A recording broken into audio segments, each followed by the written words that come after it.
Listen, I don't care how strong you think you are, how successful you think you've become, or how much money you've stacked. If the kid inside you is still hurt, scared, and angry, you're carrying a weight that's killing your potential. You can fake it for the world, smile for Instagram, crack jokes with your friends, but deep down, you know there's unfinished business, and you can't build a life you're proud of on a foundation of pain you refuse to face. That kid inside you, the one who felt left out, unworthy, not good enough, you've been ignoring them for years, hoping they'd just grow up and disappear. They didn't. They've been screaming at you through your bad habits, your self-sabotage, your fake confidence. You want to heal, then stop running. Sit with that kid, listen to them, validate them. Tell them they were enough all along, and yeah, it's uncomfortable, it's messy. It's going to make you feel things you've buried for decades. But the truth is, if you don't deal with your past will deal with you, and trust me, it always collects the debt. You want peace, you want clarity, you want to finally stop feeling like you're not enough. Then you've got to rebuild the relationship with yourself from the inside out. Not with more hustle, not with more distractions, but with honest conversations between you and that kid you used to be. Forgive the people who hurt you, not for them, but so their poison stops running through your veins. Forgive yourself for the dumb things you did when you didn't know better, and then make a decision. From this day forward, you're not living as a victim of your story. You're writing the next chapter. That inner child, they've been waiting for someone to protect them, to lead them, to show them the life they deserved all along. That person is you. It's always been you. Now, go do the work. Unhealed childhood wounds are like invisible weights you carry through life. You might not see them. You might not even realize they're there, but they pull at you every single day. When you were a kid, you had moments that shaped the way you see yourself and the world. Some of those moments were good. Others left scars you've been hiding ever since. Maybe someone told you you weren't good enough.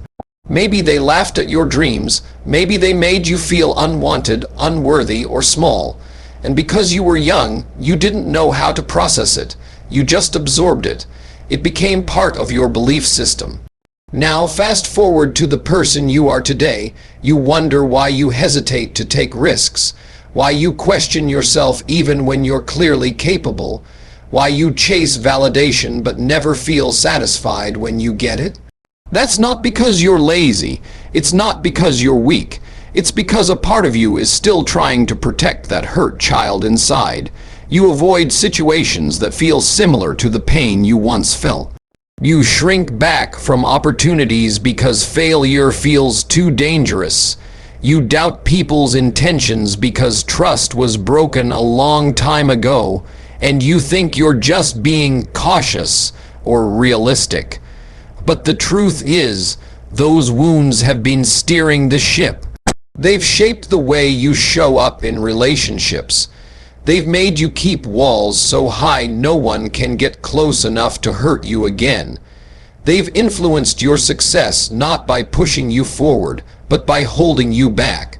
You can work hard, you can push yourself, you can achieve things on paper that look impressive, but deep down you'll still feel like something's missing, because success without healing doesn't feel like success. You're building on a cracked foundation, and no matter how much you achieve, that inner child will still be whispering, "Am I enough?" This is why people self-sabotage right before a big opportunity. It's why they walk away from relationships that could have been healthy. It's why they never fully celebrate their wins. Those old wounds feed the story that you're not worthy, and if you don't rewrite that story, you'll keep living it. It doesn't matter how old you are. It doesn't matter how much time has passed. Those moments from childhood are still echoing in your mind, and until you turn around, face them, and do the work to heal, they'll keep showing up, not just in your memories, but in the way you think, in the way you love, in the way you lead, in the way you live. You can't fake inner peace. You can smile in front of everyone. You can post pictures that make your life look perfect. You can tell people you're doing great when they ask, but deep down you know the truth. Pretending everything is fine doesn't erase the damage. It doesn't erase the nights you've spent overthinking. It doesn't erase the weight on your chest when no one's around. It doesn't erase the moments you've questioned if you'll ever truly feel okay. You can wear the mask so well that even you start to believe it sometimes. You can fill your calendar, stay busy, keep moving, and keep smiling, but the quiet moments always expose you. When it's just you and your thoughts, the truth shows up. The truth that there are wounds you haven't addressed, fears you haven't faced, and feelings you've been trying to outrun for years. The problem with pretending is that it works, until it doesn't. It keeps people from asking questions you don't want to answer.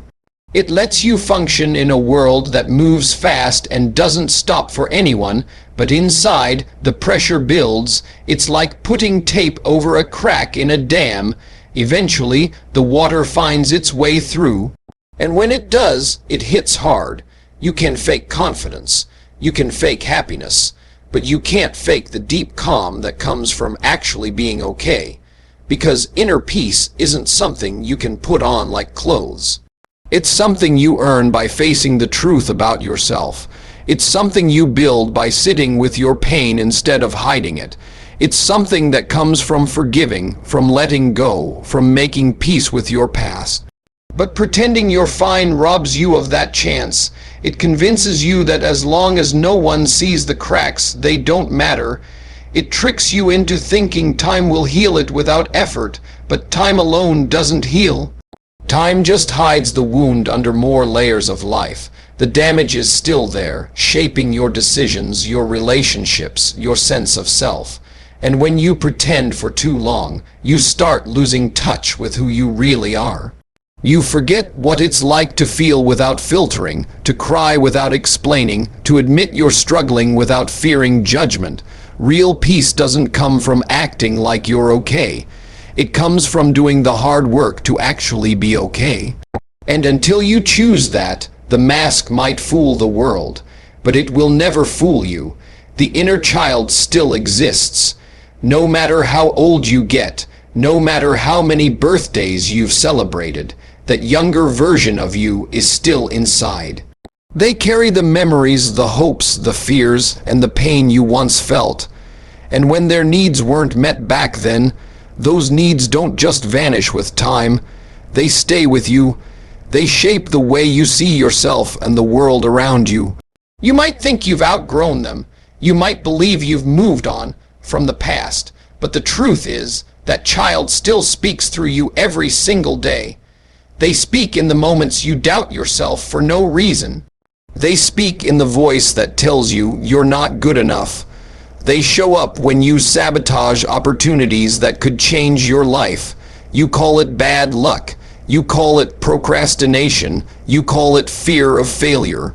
But underneath, it's that child trying to protect you from being hurt again. If they felt abandoned, you might find yourself pushing people away before they can leave you. If they felt unseen, you might constantly seek validation, but never feel satisfied when you get it.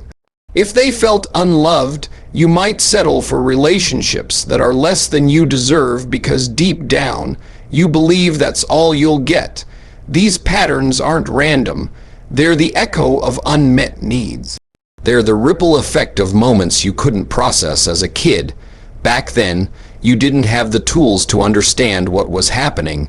You didn't know how to speak up for yourself. You didn't know how to demand what you needed.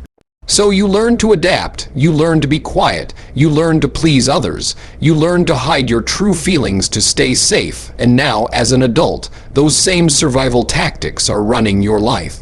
They're disguised as perfectionism, overthinking, people pleasing, or even anger. They show up at work, in friendships, in love, in the way you talk to yourself. And until you acknowledge that child, they'll keep trying to get your attention. They'll keep pulling you back into old patterns. They'll keep sabotaging your progress, not because they want to hurt you, but because they're scared, because they think avoiding risk means avoiding pain. But avoiding pain also means avoiding growth. That younger self inside you doesn't need to be silenced. They need to be heard. They need to be reassured. They need to know that you, the adult version, can give them what no one else did. When you do that, the self-sabotage starts to fade. The insecurity begins to lose its grip. And for the first time, that child and you can finally feel safe enough to move forward. Stop avoiding the pain.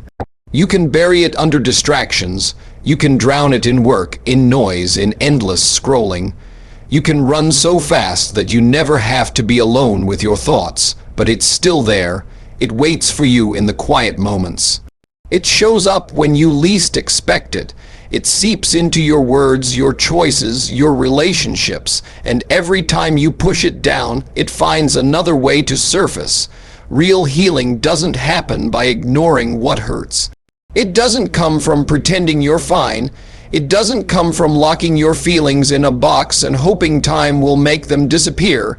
Healing starts when you face the uncomfortable emotions head on.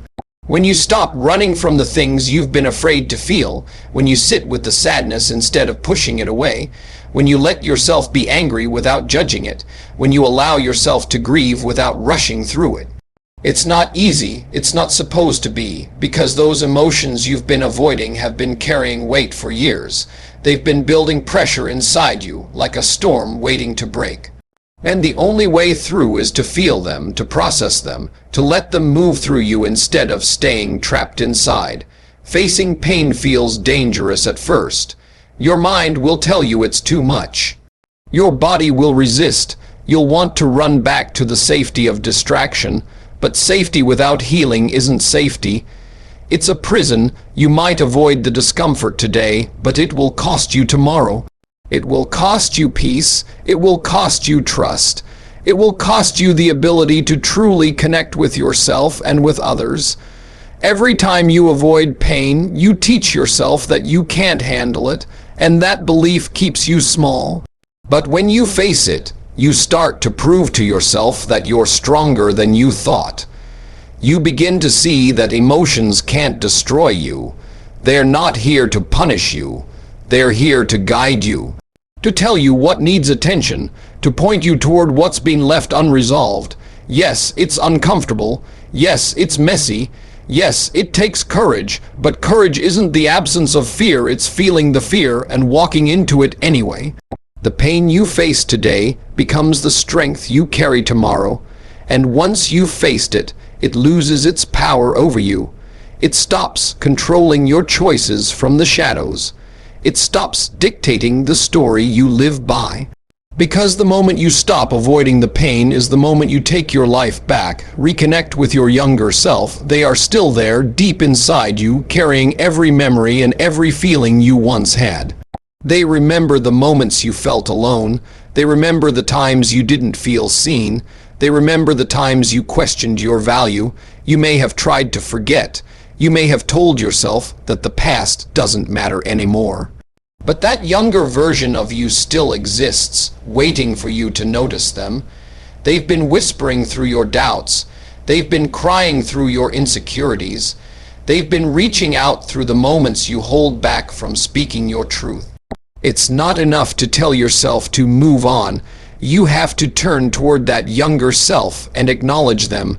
Let them know that their feelings were real, that what they experienced mattered, that the pain they felt wasn't their fault.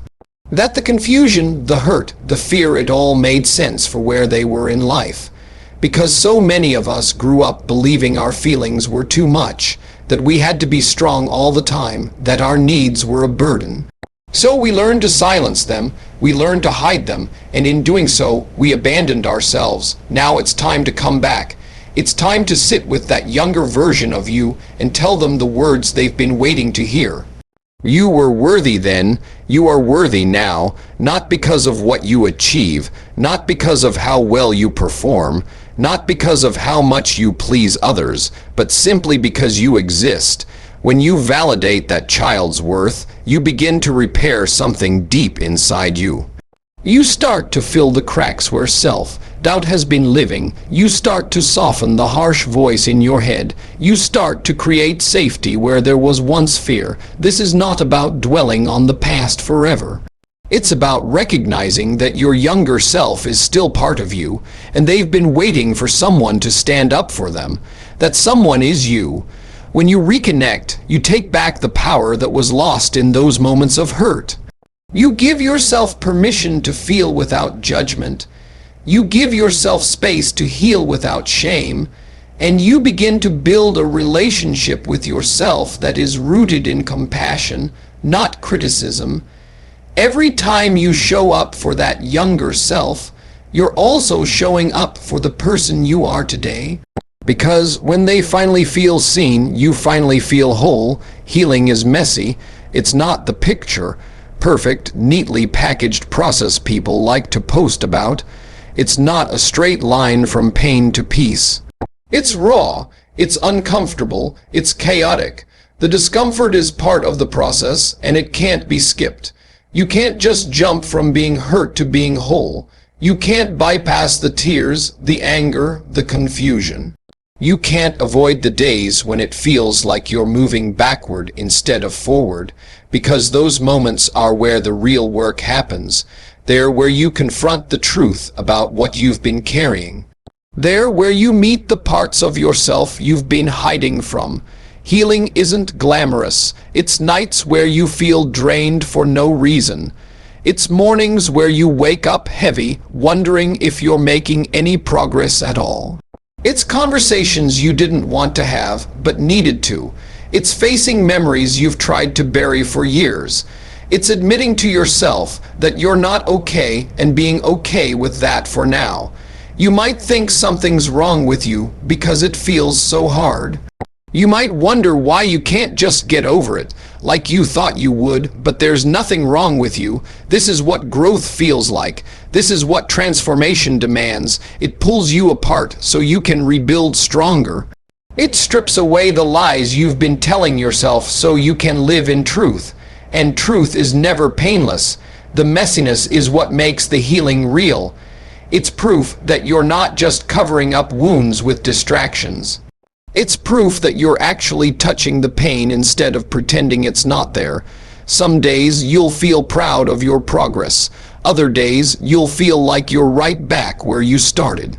That's normal. Healing is full of relapses, breakthroughs, breakdowns, and small victories that no one else will see. It will test your patience. It will push you to your limits. It will make you want to quit. But every time you choose to keep going, even in the middle of the mess, you prove to yourself that you can. You learn that the discomfort is not the enemy, it's the sign that something inside you is shifting. The pain means you're touching the wound. The confusion means you're asking the hard questions. The tears mean you're finally letting yourself feel. And all of that means you're on the right path. Your past will haunt you if you ignore it.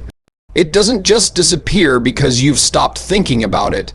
It doesn't vanish because you've convinced yourself it wasn't that bad. Unaddressed wounds have a way of resurfacing, and when they do, they don't always come back gently.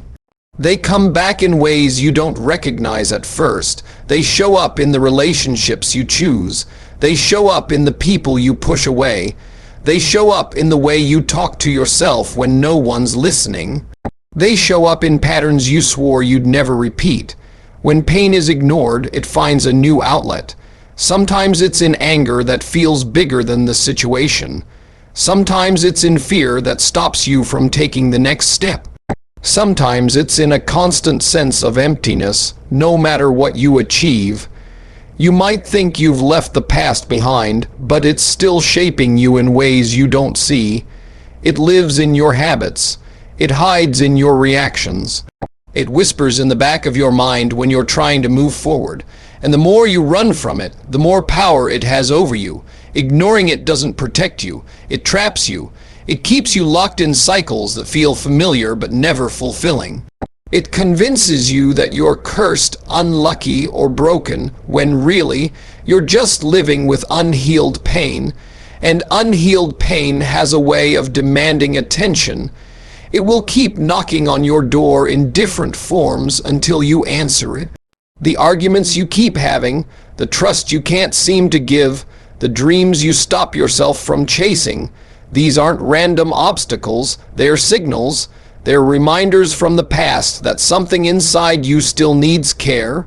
The past doesn't haunt you because it wants to hurt you. It haunts you because it's asking to be understood.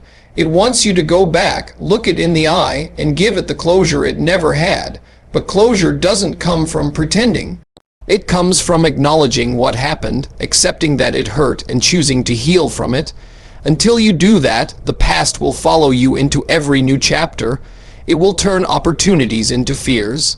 It will turn love into suspicion. It will turn hope into hesitation. And no matter how far you run, you'll still feel its shadow. The only way to stop it from haunting you is to face it, to open the door you've been avoiding, to finally deal with the pain you've been trying to outrun. Forgiveness frees you. It's not about letting someone off the hook. It's not about pretending what they did was okay. It's about releasing the grip their actions still have on your life. Resentment is like carrying a chain you can't see. It weighs you down every single day. It keeps you connected to the hurt, the anger, the betrayal. It ties your present to a moment in the past, and no matter how far you try to move forward, that chain pulls you back. When you hold on to resentment toward others, you're keeping their actions alive inside you. You're reliving the pain every time you think about it. You're giving them power over your peace, even if they're no longer in your life. And when you hold on to resentment toward yourself, it's even heavier. You punish yourself for the mistakes you made when you didn't know better. You replay the moments you wish you could redo. You keep shaming yourself for not being perfect. But the truth is, you can't change the past. You can't rewrite what happened. You can only choose how much longer you're going to carry it. Forgiveness doesn't erase the memory. It doesn't make the pain disappear overnight. But it changes your relationship with it. It takes away its ability to control you. It's not about saying, "It's fine." It's about saying, "This no longer owns me." Forgiving others doesn't mean you have to let them back into your life. It doesn't mean you have to trust them again. It means you've decided to stop letting their actions dictate your happiness. And forgiving yourself doesn't mean you excuse what you did. It means you finally give yourself permission to grow beyond it. It means you stop defining yourself by your lowest moments. It means you see that you've learned, you've changed, and you're not the same person you were then. When you forgive, the weight begins to lift. You breathe easier, you think clearer, you stop wasting energy on a battle that's already over, and you realize that holding on to resentment never punished the other person, it only punished you. Forgiveness is a gift you give yourself. It's the key that unlocks the chains you've been dragging. It's the moment you decide you're done carrying what doesn't serve you anymore. It's the step that sets you free to live without that constant pull of the past. Take ownership of your story. No one else is going to do it for you. You can't keep waiting for someone to come along and make things right. You can't keep blaming the past for why you're stuck where you are. Yes, things happened that you didn't choose. Yes, people hurt you. Yes, life threw you situations that were unfair. But the moment you decide to stop living as a victim, everything changes. Being a victim means giving your power away. It means letting what happened to you decide what happens next. It means allowing the people who hurt you to still control your life long after they're gone. When you take ownership, you reclaim that power. You stop asking, "Why did this happen to me?" and start asking, "What can I do from here?" You stop letting the story end in pain and start writing the next chapter yourself. Owning your story doesn't mean pretending the hard parts didn't happen. It doesn't mean sugarcoating the truth or acting like it didn't hurt. It means accepting that it's part of your journey, but it's not the whole journey. It's understanding that while you can't change the beginning, you control the ending. You decide what comes next. You choose whether the hurt becomes the thing that holds you back or the thing that fuels your growth. When you live as a victim, you focus on what you've lost. When you own your story, you focus on what you can build. When you live as a victim, you wait for someone to rescue you. When you own your story, you rescue yourself. It's not an easy shift. It requires you to let go of the comfort that comes from blaming something outside yourself. It requires you to take responsibility for the choices you make today. It requires you to be honest about the habits, beliefs, and fears you've been holding on to. And it requires courage to face the blank page and start writing again. But the beauty of ownership is this: you get to create something new. You get to take the pain, the mistakes, the failures, and turn them into lessons. You get to take the moments that broke you and turn them into the reasons you're stronger. You get to decide who you become from this point forward. No matter what's happened, no matter how deep the scars, your story isn't over. You're still holding the pen, and the chapter you write next can change everything. Lead yourself with strength, not with perfection, not with pretending you have it all figured out, but with the steady, grounded presence that your younger self always needed. That inner child is still inside you. They've been looking for someone to protect them, to guide them, to make them feel safe. And for years, maybe you've been waiting for that person to show up from the outside, but the truth is, that person has to be you. No one else knows your wounds the way you do. No one else understands the fears you've carried in the same way you do. No one else can speak to your soul with the same voice that you can. Leading yourself with strength means being the one who says, "I've got you," when life gets hard. It means making decisions that honor your well-being, even when they're uncomfortable. It means setting boundaries that protect your peace, even when people don't like them.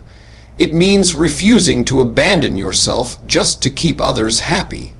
Your inner child doesn't need a hero who never feels fear. They need someone who feels the fear and still chooses to move forward. They need someone who will say, "We're not going through that pain again," and mean it. They need someone who will choose rest when they're tired, truth when it's tempting to hide, and growth when it's easier to stay the same. For a long time, maybe you've tried to be strong by ignoring your feelings. But real strength isn't shutting yourself down. Real strength is listening to what you need and honoring it without shame. It's being present for yourself the way no one was for you back then. It's telling your inner child you matter, and then proving it with your actions. It's building a life that aligns with the safety, love, and freedom they always deserved. And yes, that means making hard choices. It means walking away from situations that feel like the old wounds. It means not tolerating the same disrespect you once accepted. It means becoming someone that younger you would look up to. You are no longer the powerless child you once were. You are the adult who can protect them now. You can stand up for them. You can guide them toward places they've never been. You can give them the life they were always worthy of. Leading yourself with strength isn't about being unbreakable. It's about being the steady hand that carries both you and your inner child forward, no matter how rough the path gets. So here's the truth. No one is coming to save you. No one is going to hand you the peace, the confidence, or the life you've been waiting for. That's your job. It's been your job all along. And the moment you decide to step into that role to be the leader, the protector, the guide your younger self always needed, everything changes. Because when you lead yourself with strength, you don't just heal the past. You rewrite the future, and you become the person that both you and that little kid inside you can finally be proud of.